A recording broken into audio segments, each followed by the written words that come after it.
à vous, fans d'anti-réseaux sociaux de tous horizons et tous azimuts. C'est Eric Stendhal qui vous parle ce soir.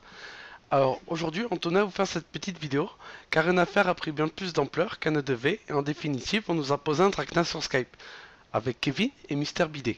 Je fais exprès de changer les noms sur les conseils de notre avocat Maître Cajot. Du coup, Mister BD nous attendait de pied ferme avec sa clique triée sur le volet. Une bande de bandits de grand chemin venus nous attaquer en groupe organisé. Il y a même une image qui a filtré sur Twitter les montrant sur un logiciel sophistiqué, leur permettant de se voir en même temps, et du coup, on pense qu'ils avaient préparé leur coup depuis plus d'une semaine. Donc ils se sont acharnés malhonnêtement sur nous, nous faisant croire que Diablo X9 était là avec eux, que c'était même pas vrai. On a eu droit à des menaces de poursuite, de piratage, de pourrissement de connexion internet et même d'attentats.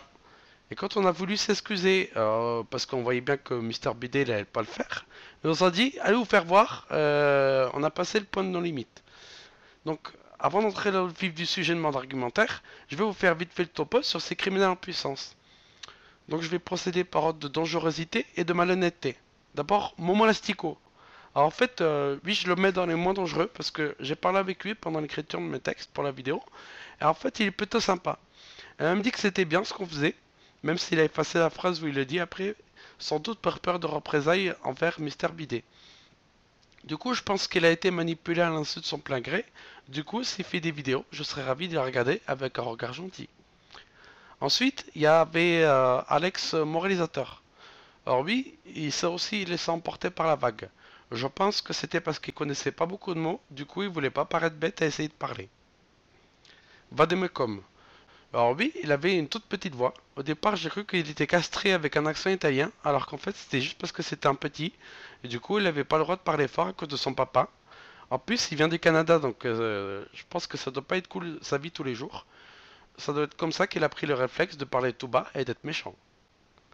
Waza l'enfant sage à ce qui paraît. Alors oui, c'est une graine de malhonnêteté en puissance. Il est venu dans la journée tenter de faire ami-ami, alors que c'était même pas voulu être notre ami. Vous voyez le genre quoi. En plus, il fait une chaîne YouTube vraiment inutile, remplie de défis plus stupides les uns que les autres. Comme des défis chamallows, et franchement, il contribue pas à l'élévation du débat sur internet. En fait, il représente avec d'autres l'appauvrissement que subit YouTube depuis quelque temps. Fini les débats d'idées et les grandes causes, bienvenue à la vidéo poubelle. Mini Mati, Dark et Moboy. Alors oui, c'est un sournois. Entre deux vidéos dark et tristes de groupes de rock emo, il aime se faire passer pour d'autres youtubeurs. Bravo l'usurpation d'identité. Et quel exemple pour la jeunesse. J'applaudis dès demain. Chipster Salad 1999. Alors, mademoiselle, qui se prétend super mature, plus que moi qui a 22 ans, qui se glorifie d'avoir 15 ans, oups, 14 et demi, qui me donne des leçons de savoir-vivre alors qu'elle donne des leçons de maquillage. Non mais sincèrement, y a-t-il pas pire cliché qu'une gamine de 14 ans qui fait des tutos maquillage? Et où le but des vidéos? Savoir se maquiller à 14 ans? C'est une cause noble pour YouTube, ça? Quand tous mes amis seront suicidés à cause de vos conneries, vous croyez que j'aurai envie de me maquiller?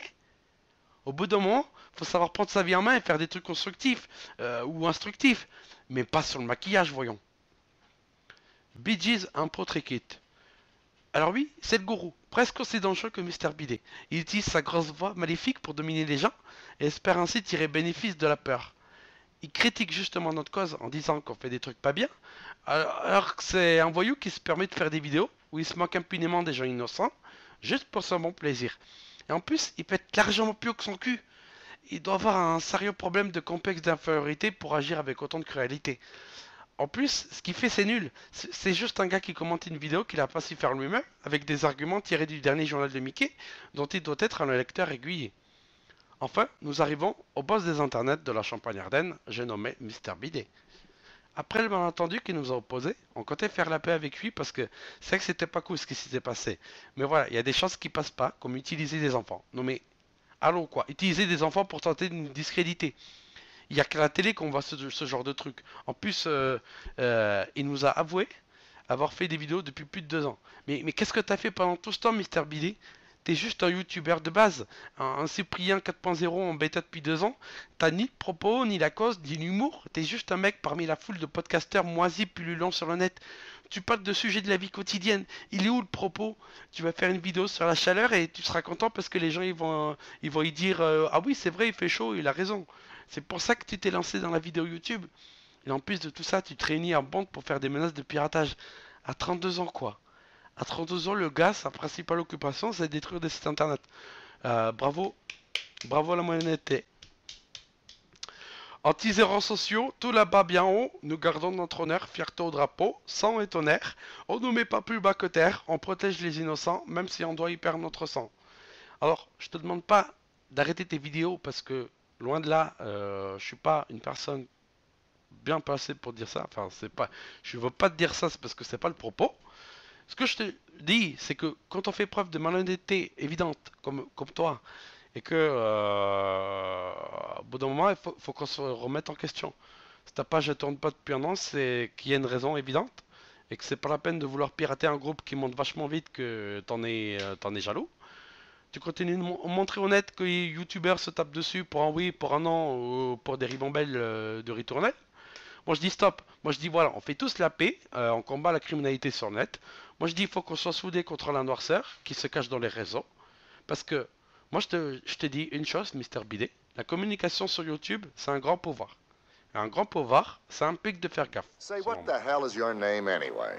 Crook. Ram.